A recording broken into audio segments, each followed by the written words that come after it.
নমস্কার। একসময় মানুষ ভাবত সাধারণ লোহা বা সীসাকে সোনা বানানো সম্ভব। তাদের এই চেষ্টাকে বলা হতো অ্যালকেমি। তারা যদিও সফল হয়নি, কিন্তু জানেন কি, প্রকৃতি কিন্তু এই কাজটা নিজে নিজেই করে। মানে একটা মৌল নিজে থেকেই অন্য মৌলে বদলে যায়। অবিশ্বাস্য, তাই না?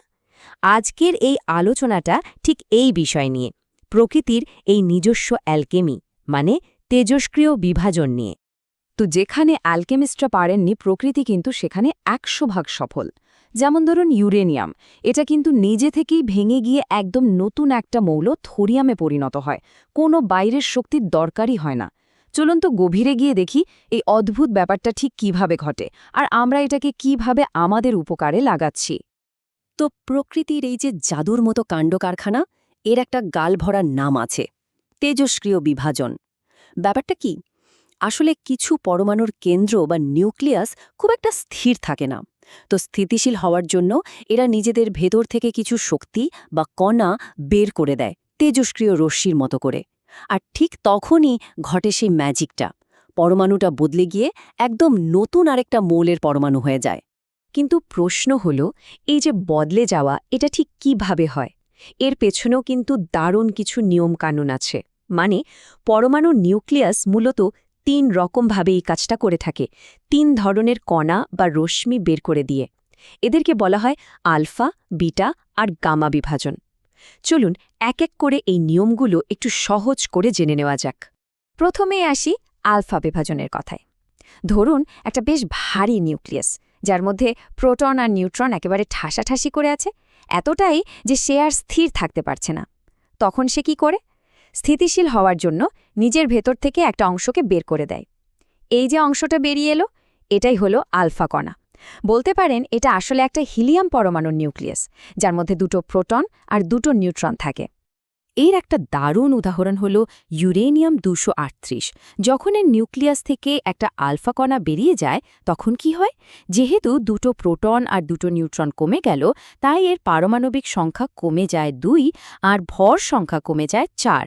আর এর ফলে ইউরেনিয়ামটা আর ইউরেনিয়াম থাকে না, ওটা বদলে গিয়ে হয়ে যায় থোরিয়াম 234। ভাবা যায়, একদম নতুন একটা মৌল তৈরি হয়ে গেল।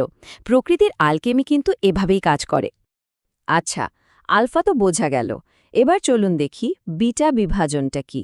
আর এখানেই একটা বেশ মজার প্রশ্ন চলে আসে। বিটা কণা মানে হল সহজ কথায় একটা ইলেকট্রন।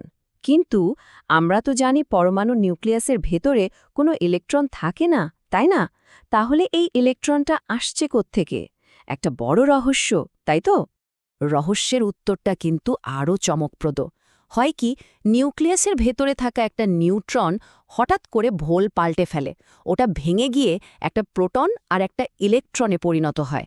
আর ওই যে নতুন ইলেকট্রনটা তৈরি হলো, ওটাই প্রচণ্ড গতিতে নিউক্লিয়াস থেকে ছিটকে বেরিয়ে আসে। আর একেই আমরা বলি বিটা করা। আর যেহেতু একটা নিউট্রন কমে গিয়ে একটা প্রোটন বেড়ে গেল, তাই পরমাণুটার ভর সংখ্যা একই থাকে, কিন্তু প্রোটন সংখ্যা 1 বেড়ে যাওয়ার কারণে ওটা আরও একটা নতুন মৌল হয়ে যায়। তাহলে বাকি রইল গামা বিভাজন। এটা আসলে বেশ সোজা।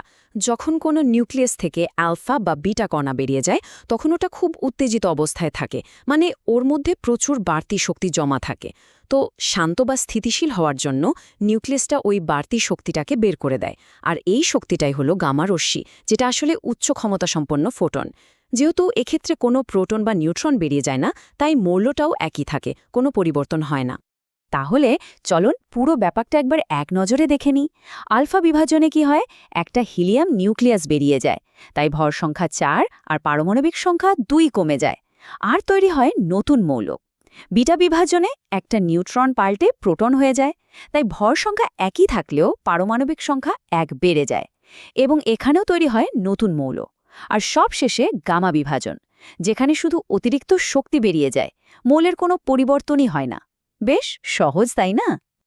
আচ্ছা, তেজস্ক্রিয়তা বা রেডিও অ্যাক্টিভিটি, এই শব্দটা শুনলেই কেমন যেন একটা ভয় ভয় করে, তাই না? কিন্তু জানলে অবাক হবেন, ঠিকমতো ব্যবহার করতে পারলে এটাই কিন্তু আমাদের জন্য আশীর্বাদের মতো। বিশেষ করে চিকিৎসা বিজ্ঞানে এর যা অবদান, সেটা শুনলে সত্যি অবাক হতে হয়। চলুন এর কিছু দারুণ ব্যবহার সম্পর্কে জেনে নিই।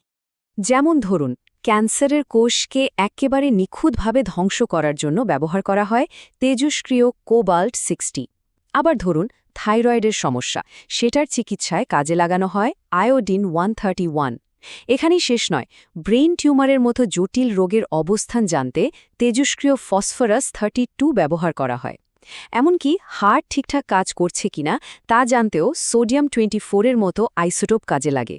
ভাবুন একবার, প্রকৃতির একটা সাধারণ প্রক্রিয়াকে আমরা মানুষের জীবন বাঁচানোর জন্য কি অসাধারণভাবে না কাজে লাগাচ্ছি। চিকিৎসার এই সব দারুণ ব্যবহার তো আছেই, এর পাশাপাশি তেজস্ক্রিয়তার আরও একটা অবাক করা দিক হল সময় মাপা। কিন্তু এটা সেকেন্ড, মিনিট বা ঘণ্টার হিসাব নয়, একেবারে হাজার হাজার, লক্ষ লক্ষ, এমনকি কোটি কোটি বছরের হিসাব। এটাকে বলা যেতে পারে প্রকৃতির নিজস্ব রেডিওঅ্যাক্টিভ ঘড়ি। কখনো ভেবেছেন হাজার হাজার বছর পুরনো কোনো ডাইনোসরের জীবাশ্ম বা মামির বলস বিজ্ঞানীরা কীভাবে বের করেন? এর পেছনের রহস্যটা হল কার্বন 14 নামের একটা তেজস্ক্রিয় আইসোটোপ। এই পদ্ধতিটাকেই বলা হয় কার্বন ডেটিং, আর এটার সাহায্যে বিজ্ঞানীরা যেন টাইম মেশিনে করে অতীতে উঁকি মারতে পারেন। শুধু জীবাশ্মই বা কেন, আমাদের এই যে পৃথিবী, এর বয়স কত সেটাও কিন্তু বের করা হয়েছে এই তেজস্ক্রিয়তার সাহায্যে। বিজ্ঞানীরা ইউরেনিয়ামের ক্ষয় বা বিভাজনের হারকে একটা ঘড়ির মতো ব্যবহার করেছেন। পৃথিবীর সবচেয়ে পুরনো পাথরগুলোর বয়স মেপে তারা দেখেছেন আমাদের এই গ্রহের বয়স প্রায় 450 কোটি বছর। ভাবা যায়, একে বলা হয় ইউরেনিয়াম ক্লক। তাহলে সব মিলিয়ে আমরা কি দেখলাম? দেখলাম যে প্রকৃতি তার নিজস্ব এক জাদু বলে এক মৌলকে অন্য মৌলে বদলে দিতে পারে, আর মানুষ তার বুদ্ধি দিয়ে প্রকৃতির সেই অসাধারণ প্রক্রিয়াটাকেই নিজেদের হাজারো উপকারে লাগাচ্ছে। প্রকৃতির এই যে একটা সাধারণ নিয়ম, যা পরমাণুর একেবারে কেন্দ্রে ঘটে চলেছে, সেটাই দেখুন একদিকে ক্যান্সারের মতো মারণ রোগের সঙ্গে লড়ছে, আবার অন্যদিকে আমাদের এই গ্রহের জন্ম ইতিহাস বলে দিচ্ছে। তেজস্ক্রিয় বিভাজন কিন্তু সত্যি আমাদের এই বিশ্বকে চেনার আর বোঝার জন্য একটা নতুন দরজা খুলে দিয়েছে।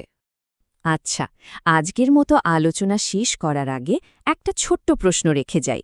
এর উত্তরটা কিন্তু আমাদের আজকের আলোচনার মধ্যেই আছে। একটু মনে করার চেষ্টা করুন তো। আমরা একটু আগেই জেনেছি যে ক্যান্সারের চিকিৎসায় একটা বিশেষ তেজস্ক্রিয় মৌল ব্যবহার করা হয়। মৌলটার নাম কি ছিল?